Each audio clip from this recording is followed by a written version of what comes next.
Halo guys, welcome back to my channel. Di video kali ini aku akan ngajarin kalian tentang cara menggunakan Ansys Workbench. Nah, sebenarnya kalau kalian pernah dengar Ansys, Ansys itu terbagi menjadi beberapa aplikasi.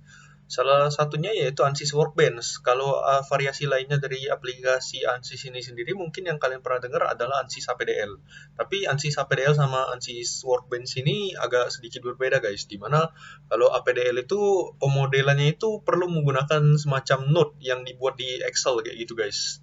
Dia berupa titik-titik seperti itu. Nanti kalian akan memplotkan ke dalam aplikasinya. Tapi kalau di Workbench ini sistem pemodelannya nanti itu bakalan kayak SketchUp guys. Itu kalian bisa memodelkan langsung di aplikasinya. Kayak gitu guys. Oke, untuk Ansys Workbench ini sendiri itu sebenarnya terbagi menjadi beberapa jenis analisis yang bisa dilakukan di Ansys Workbench ini. Dimana kalau kalian lihat di sini itu bisa untuk menganalisis benda cair seperti fluid seperti itu ya.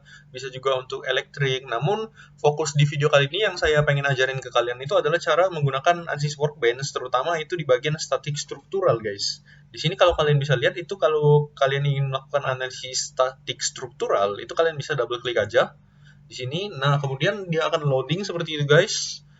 Kemudian nanti akan muncul seperti ini guys, tampilan jika kita ingin melakukan analisis statik struktural guys. Tampilan ini dia akan terbagi lagi menjadi beberapa jenis data yang perlu kita masukkan ke dalam aplikasinya baru bisa melakukan analisis guys, seperti itu.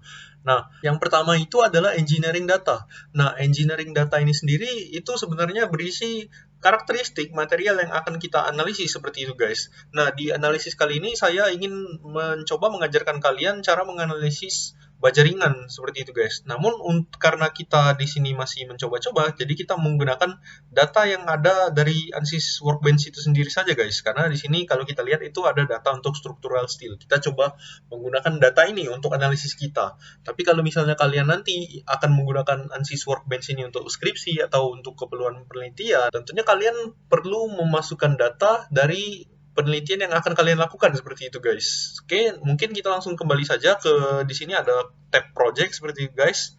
Nah, untuk engineering datanya sudah guys. Kalau kita ingin memasukkan data, mungkin saya akan jelaskan di video lainnya guys. Kita nanti akan mencoba juga kalau kita memasukkan data itu seperti apa jadinya. Nah, mungkin untuk selanjutnya itu kita langsung masuk saja ke bagian geometri guys. Nah, di bagian geometri ini kalau kita double klik, itu nanti akan muncul tab geometri seperti itu guys. Nah, apa sih fungsi dari geometri ini? Nah, nanti di geometri ini kita akan melakukan pemodelan dari model yang akan kita uji, seperti itu guys. Itu fungsinya dari geometri ini. Nah, mungkin sedikit informasi di mana kalau untuk Ansys versi terbaru, sekarang saya menggunakan Ansys tahun 2022. Nah, di Ansys yang terbaru itu dia sudah menggunakan Space Claim sebagai model untuk geometrinya. Di Ansys versi lama itu masih menggunakan yang namanya adalah Design Modeler. Kalau mungkin kalian melihat tutor video lain di YouTube, itu ada beberapa YouTuber yang masih menggunakan Design Modeler untuk melakukan pemodelan. Nah, itu versi lama, tapi kalau sudah menggunakan Ansys yang terbaru, itu sudah menggunakan Space Claim guys. Ini lebih mudah dibandingkan Design Modeler untuk melakukan pemodelannya. Oke guys, sekarang kita akan membuat model dari benda yang akan kita analisis seperti itu guys. Nah, di sini saya akan mengajarkan kalian untuk melakukan analisis untuk model yaitu baja ringan seperti itu guys. Nah, di sini mungkin kita ambil saja yaitu profil berbentuk kanal dengan ukuran panjangnya itu 100, kemudian panjang sayapnya itu 50 mm guys. Nah, di sini cara menggambarnya sebenarnya simple. Kalian tinggal klik saja di sini, klik saja di sembarang titik seperti itu guys. Nah, kemudian kalian arahkan supaya dia lurus. Kalau kalian lihat ini garisnya sudah lurus. Nah, kita coba kemudian kalian bisa mengetik 50 guys. Karena kita akan membuat sayapnya dulu. Nah, di sini kalau 50 mm itu seperti ini ya guys. Nah, kemudian kalau sudah kita arahkan lagi ke sebelah sini, kita akan membuat 100 guys jaraknya. 50, 100, kemudian 50 lagi guys. Di sini kita arahkan sampai lurus. Kalau sudah lurus, nah, ini sudah lurus, kalau sudah lurus kita buat 50 lagi, guys.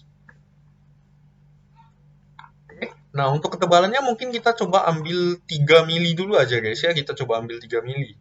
Nah, di sini kita coba isi 3. Kemudian di sini ini kan tadi jaraknya 50, kalau mau buat ketebalan 3 mili itu kita kurangin 3 saja, berarti ini kita ambil 47. Kemudian ke sini juga sama, itu kita coba ukur jaraknya. Jaraknya itu adalah jarak lurusnya 97. Berarti kalau kita kurangi 3 itu adalah 94. Nah, kemudian kalau kita ukur di sini jaraknya adalah 47, kita langsung ambil saja 47 karena di sini kita tinggal tutup saja modelnya, guys. Oke, kemudian di sini kita udah memodelkan profilnya gitu, guys, secara 2 dimensi. Oke, selanjutnya kita bagaimana guys caranya untuk membuat model ini menjadi memiliki suatu volume seperti itu guys. Nah, caranya di sini kalau kalian pernah menggunakan SketchUp, kalian pasti familiar dengan perintah yaitu yang namanya adalah push pull. Nah, di ANSYS Workbench ini sendiri itu juga ada perintah yang mirip yaitu bernama pull seperti itu guys. Nah, cara menggunakan pull ini sendiri kalian klik saja perintahnya di sini yaitu adalah pull.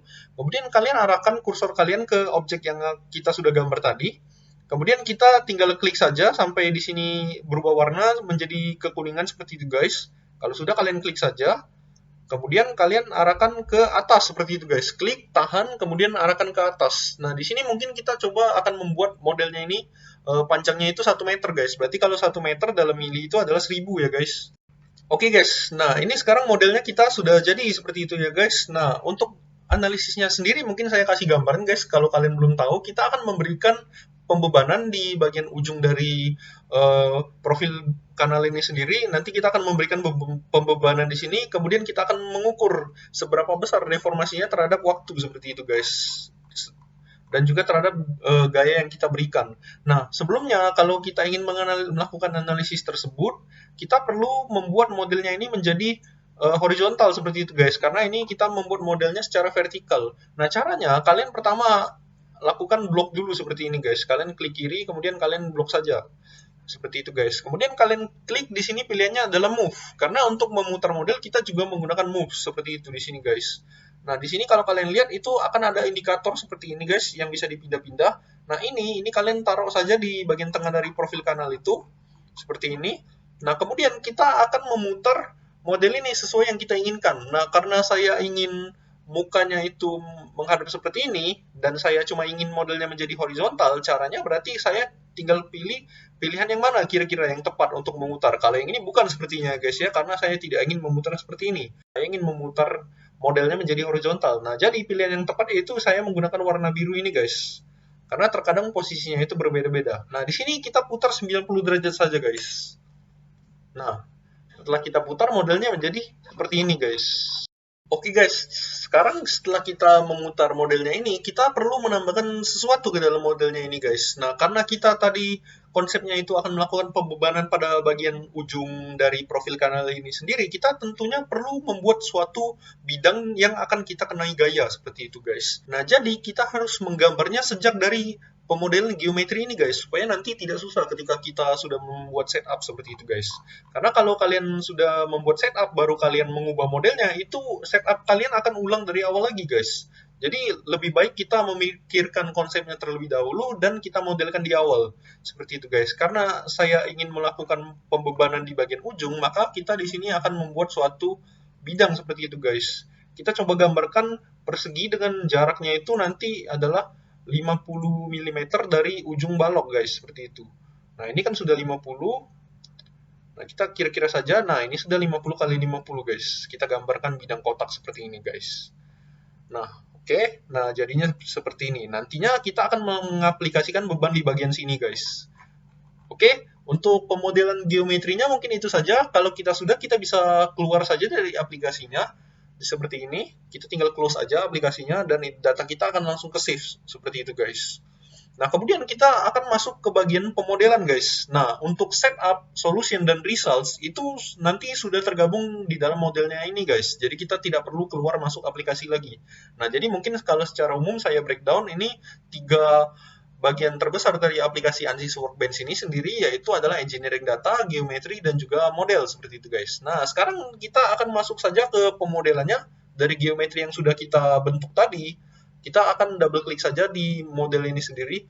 Nah, di model ini sendiri nanti kita akan memasang setup untuk benda uji yang akan kita uji seperti itu guys. Oke, kalau sudah masuk ke dalam tampilan model, itu akan berbentuk tampilan seperti ini guys. Nah, ini dia sedang memproses geometri yang sudah kita buat tadi guys. Oke, nah mungkin saya sedikit cerita juga, salah satu kelemahan dari aplikasi Ansys Workbench ini yaitu dia akan membutuhkan energi laptop yang cukup besar guys. Apabila kalian menggunakan laptop atau PC seperti itu guys, dia akan membutuhkan energi yang sangat besar dan juga membutuhkan spesifikasi yang besar juga guys. Jadi kalau kalian memodelkannya menggunakan laptop, usahakan kalian eh, lakukan itu sambil cas gitu guys, karena beberapa laptop itu akan menambah kinerja kalau sambil dicas seperti itu guys. Oke, nah setelah loading beberapa saat itu akan muncul tampilannya seperti ini guys. Nah ini model yang kita akan uji guys. Nah itu sudah tampak seperti ini model yang akan kita uji. Nah di sini ketika kita sudah masuk ke dalam bagian model itu akan ada beberapa tampilan lagi guys. Di sini ada geometri import, ini ada geometri, materials, coordinate system, mesh, static struktural dan lain-lain seperti itu guys. Nah di sini yang perlu kita atur pertama kali itu adalah di geometri kita guys. Nah, di bagian geometri kita, ini maksudnya kita akan mengatur karakteristik dari benda uji kita. Nah, di sini kalau kalian lihat, itu pilihannya ada beberapa, guys. Di sini yang atas-atas ini tidak usah diapa-apakan dulu, guys. Nah, yang sangat penting itu adalah di bagian bawah sini, guys. Nah, di sini kalian perlu mengatur assignment. Assignment itu maksudnya apa? Assignment itu maksudnya adalah material dari benda uji kita ini apa sih? Di sini kita kan akan menggunakan baja kanal seperti itu, guys. Nah, tadi kita sudah sepakat di awal bahwa kita akan menggunakan material bawaan dari Ansys seperti itu guys. Nah, jadi di sini kita tinggal assign saja di situ. Di sini ada water, ada air, ada structural steel. Nah, ini kan tentunya bukan liquid lah guys, ini kan besi. Nah, jadi kita menggunakan materialnya itu yaitu structural steel seperti itu guys. Kita coba dulu di sini. Nah, kita tinggal assign aja structural steel. Nah, kemudian di sini ada pilihan yaitu adalah non-linear effects dan juga thermal strain effects. Nah, non-linear effects ini itu sebenarnya sangat penting apabila kalian ingin melakukan pengujian nantinya. Nah, terutama itu kalau kalian nanti memasukkan datanya itu berupa data non-linear. Maksudnya data non-linear itu seperti apa? Nah, data tadi di awal saya sempat tunjukkan yaitu datanya itu berupa angka-angka seperti itu guys. Nah, kadang kalian bisa juga memasukkan data hasil uji kuat tarik baja seperti itu guys untuk kalian analisis. Nah itu kita kategorikan sebagai non-linear karena dia karakteristiknya udah nggak linear lagi seperti itu guys. Nah ini karena kita menggunakan data dari ANSYS itu datanya seharusnya itu adalah linear karena dia kalau kita lihat nanti kita bisa lihat di sini di materials itu ada kurva seperti ini. Nah ini bentuknya itu agak linear seperti itu guys. Kalau grafik non-linear itu tentunya kalau seperti yang grafik baja yang sering kalian lihat lah guys ya, itu akan lurus dulu kemudian dia akan memasuki fase necking dan sebagainya kemudian akan mengalami penurunan kekuatan seperti itu guys. Nah itu yang disebut dikategorikan sebagai non-linear seperti itu. Oke, untuk settingan di geometrinya cukup ini aja, di-yes-kan semua seperti itu dan juga jangan lupa di-assign untuk materialnya. Di material sini sebenarnya ini tidak terlalu penting karena ini kita mengaturnya nanti itu di engineering data guys. Jadi di sini itu cukup tampilannya saja seperti itu. Nah, untuk coordinate system ini untuk awal mungkin kita tidak terlalu menggunakan karena kita belum penggunaannya itu belum advance, jadi kita tidak perlu mengatur untuk coordinate system ini guys, biarkan saja seperti ini. Oke, nah kemudian kita akan masuk di bagian meshing. Nah ini sebenarnya meshing ini adalah bagian yang sangat penting di dalam analisis ini sendiri guys. Oke, mungkin saya jelaskan sedikit konsep tentang meshing ini sendiri. Nah jadi maksudnya meshing itu adalah kita akan membagi model kita menjadi beberapa bagian kecil. Nah konsep itu kita akan kembali lagi ke konsep awal dari aplikasi ini sendiri, di mana Ansys Workbench ini kita gunakan untuk melakukan analisis metode elemen hingga. Di mana konsep metode elemen hingga itu kan membagi modelnya menjadi beberapa bagian yang lebih kecil lagi guys. Nah jadi di mesh ini kalian bisa mengatur mesh ini sedemikian rupa. Nanti ketika kalian ingin memodelkan model yang lebih sulit lagi, itu diperlukan mesh yang lebih detail lagi guys, supaya didapat hasil yang lebih maksimal. Tapi karena di sini kita cuman menggunakan profil yang simple seperti ini guys, kita coba meshnya itu yang default dulu guys. Mungkin untuk mesh yang lebih detail akan saya jelaskan di video lain seperti itu guys. Nah, untuk di sini cara untuk meshnya itu yang kalian perlu perhatikan di awal itu adalah kita perlu memilih bagian mana yang akan kita mesh terlebih dahulu. Nah, tapi karena di sini kita hanya menggunakan satu part dari benda uji, kita cuma perlu memilih salah satu ini saja guys. Dimana kita cuma punya satu profil kanal seperti ini guys. Jadi kita pilih aja yang kita punya ini guys. Oke. Nah, kemudian di sini kalau kita lihat itu ada beberapa pilihan di bagian mesh ini. Ada basic preference, elemen order, dan juga elemen size. Nah, untuk analisis awal, mungkin kalian lebih fokusnya itu di 3 bagian ini dulu guys. Kemudian di bawah sini nanti bakalan ada sizing, ada quality, ada inflation, ada batch connection, advance, statistik. Nah, ini mungkin akan dijelaskan lagi di video selanjutnya guys, supaya tidak terlalu kompleks seperti itu ya. Nah, untuk pengaturan mesh yang perlu kalian lakukan, itu yang pertama adalah kalian pilih di sini guys. Di sini ada beberapa pilihan, ada mechanical, ada non-linear mechanical, electromagnetic, CFD, explicit, custom, dan hydrodynamics. Nah, untuk meshing ini sendiri itu disesuaikan dengan jenis benda uji yang kalian gunakan. Nah, karena kita menggunakan benda uji berupa baja kanal seperti ini guys, itu pilihan yang paling cocok untuk kita pilih yaitu adalah mechanical, kalau enggak non-linear mechanical. Nah, non-linear mechanical ini itu akan kita gunakan kalau kita beneran menggunakan data yang bersifat non-linear tadi guys. Mungkin akan saya contohkan nanti guys. Nah, tapi kalau misalnya kita menggunakan data bawaan dari ANSYS ini tadi, meskipun kita sudah mengaktifkan non-linear effects tadi, nggak apa-apa kalau kita menggunakan mechanical, guys. Itu hasilnya akan sama, karena itu balik lagi ke engineering datanya, guys. Seperti itu. Nah, jadi aplikasi ini sangat membutuhkan data, guys. Data itu sangat penting untuk menggunakan ANSYS Workbench, guys. Kemudian untuk elemen order itu kalian bisa memilih kuadratik, guys, karena kuadratik itu jauh lebih baik dibandingkan dengan linear.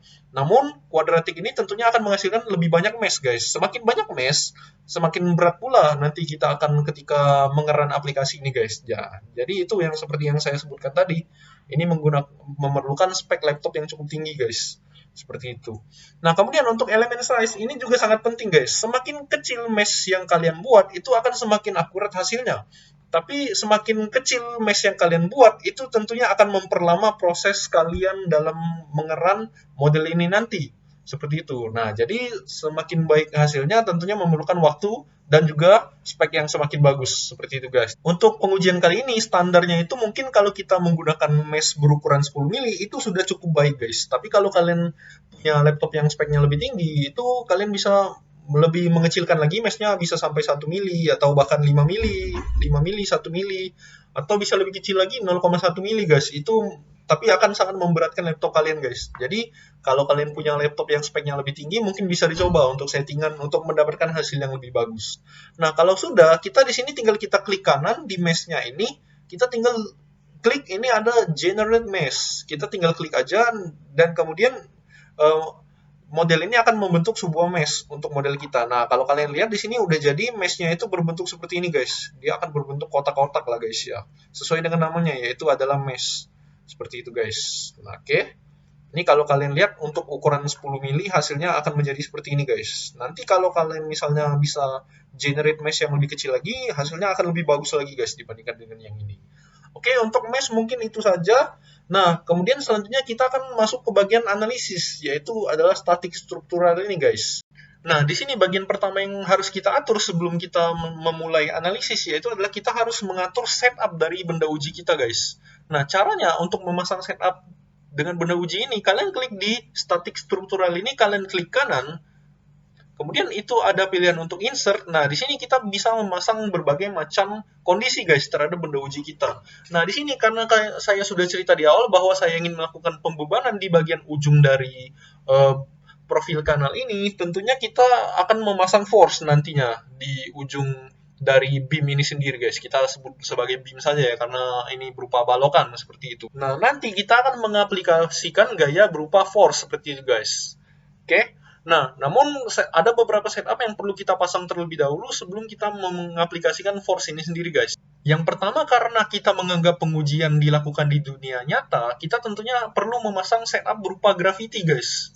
Yaitu gravitasi bumi. Anggaplah ini kita juga terbantu oleh gravitasi bumi seperti itu, guys. Oke, guys, setelah kalian mengaplikasikan gaya gravitasi bumi, selanjutnya kita akan memasang tahanan untuk benda uji kita, guys. Nah, di sini karena tadi saya jelaskan di awal, yaitu kita akan melakukan pembebanan pada bagian ujung dari balok ini, guys. Oke, nah jadi di ujung yang satu ini kita tentunya nanti akan menaruh suatu tahanan, guys. Kalau kita belajar teknik sipil, itu tahanan ada dua jenis yang utama, yaitu adalah sendi dan roll. Nah, sendi dan roll itu bedanya. Kalau roll, ya, atau di sini kalau di ANSYS Workbench ini pilihannya adalah displacement, itu hanya menahan gaya untuk satu sumbu saja, guys. Bisa untuk sumbu X, satu sumbu Y. Tapi kalau Sendi itu bisa menahan gaya untuk 2 sumbu, seperti itu guys. Nah, kita akan mengaplikasikan tahanan sendi ini di muka profil yang bebas ini tadi guys. Nah, kalau kalian lihat di sini warnanya sudah berubah menjadi warna biru guys, karena kita sudah mengaplikasikan tahanan sendi. Seperti itu guys. Oke. Nah, kemudian setelah kita memasang tahanan sendi, selanjutnya kita akan memasang beban untuk model kita. Nah, di sini kalau kita pilih ke bagian pembebanan, itu ada 4 jenis pembebanan, yaitu ada pressure, ada hydrostatic pressure, ada force, ada remote force. Nah, di sini sebenarnya yang utama itu akan kita menggunakan antara force dan juga remote force. Nah, tapi di sini apa bedanya antara force dan juga remote force? Nah, force itu akan melakukan pembebanan pada luasan tertentu. Nah, itu alasan saya menyiapkan tadi luasan di bagian ujung dari beam ini sendiri, guys.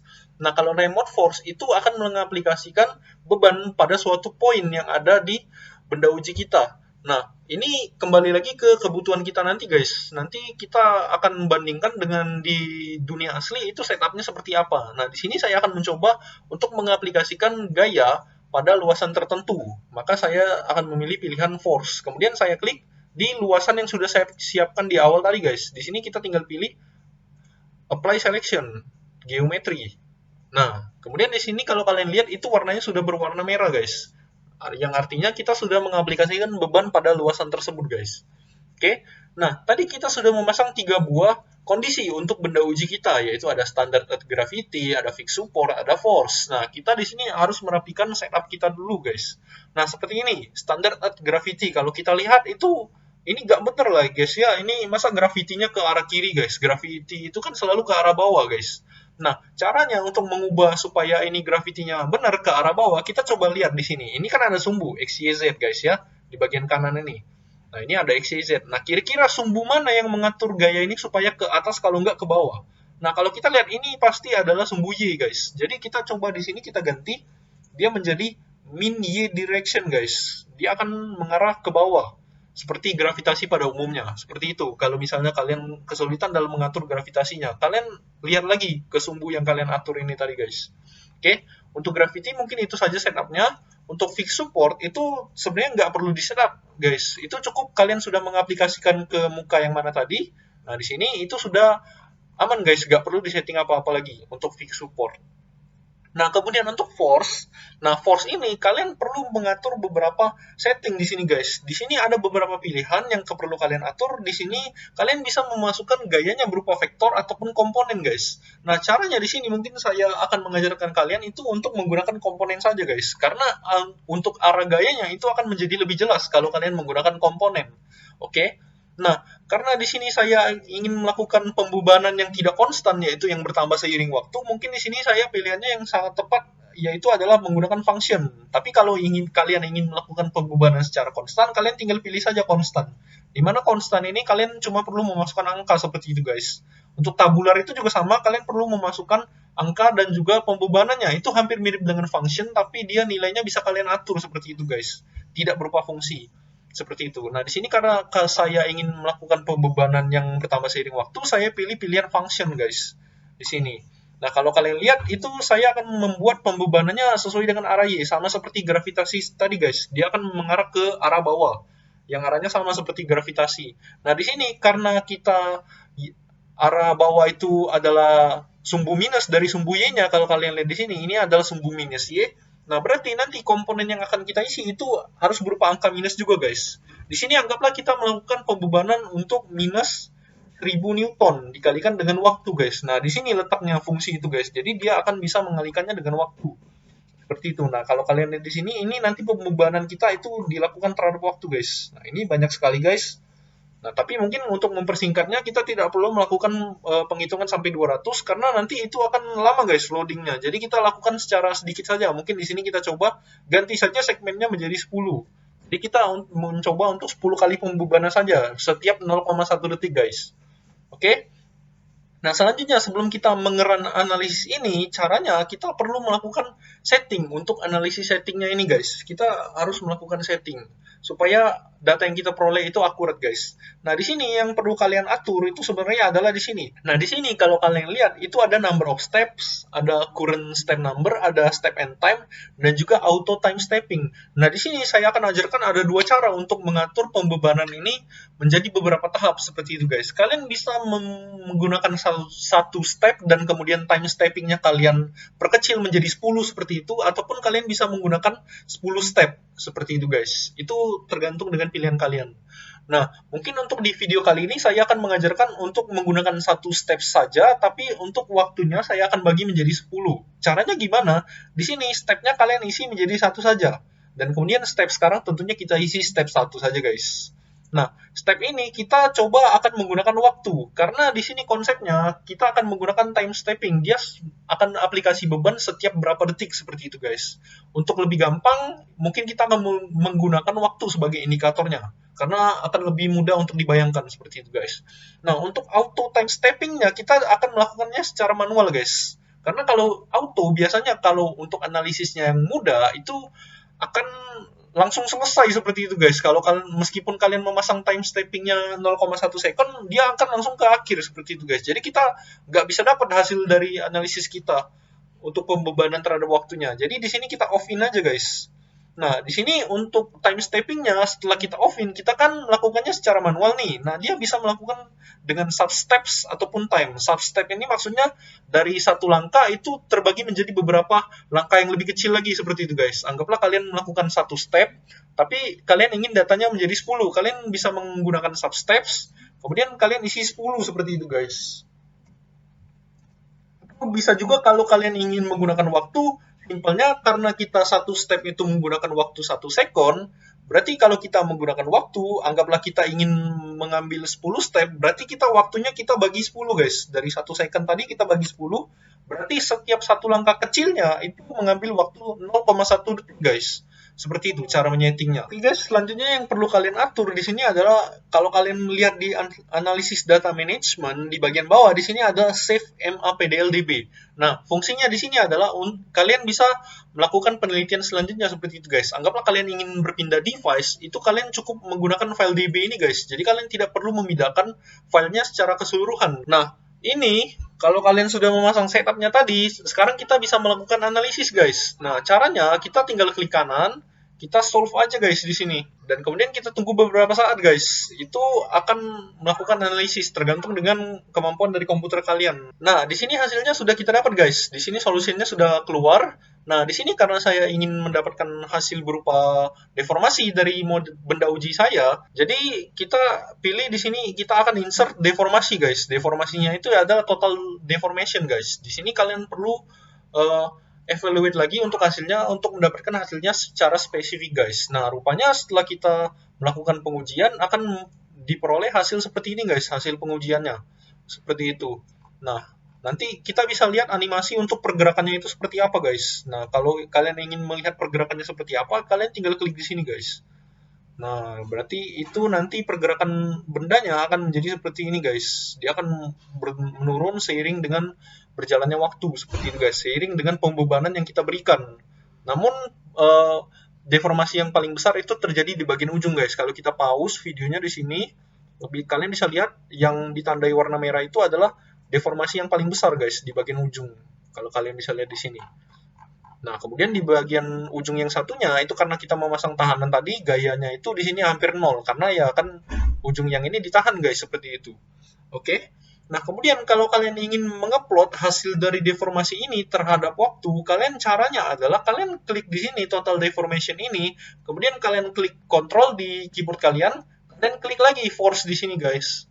Nah, kemudian akan muncul di sini pilihan multiple. Multiple itu kalian bisa pilih di sini adalah chart. Nah, kemudian hasil kalian akan diplot terhadap waktu, guys. Nah, cara menyetingnya supaya dia mengeluarkan hasil pembebanan terhadap waktu, caranya adalah ini sumbu X-nya. Kita akan membuat total deformation max seperti itu. Plot style-nya board ini dibiarkan saja. Ini sesuai dengan selera kalian, apakah ini ingin menggunakan grid line dan lain-lain.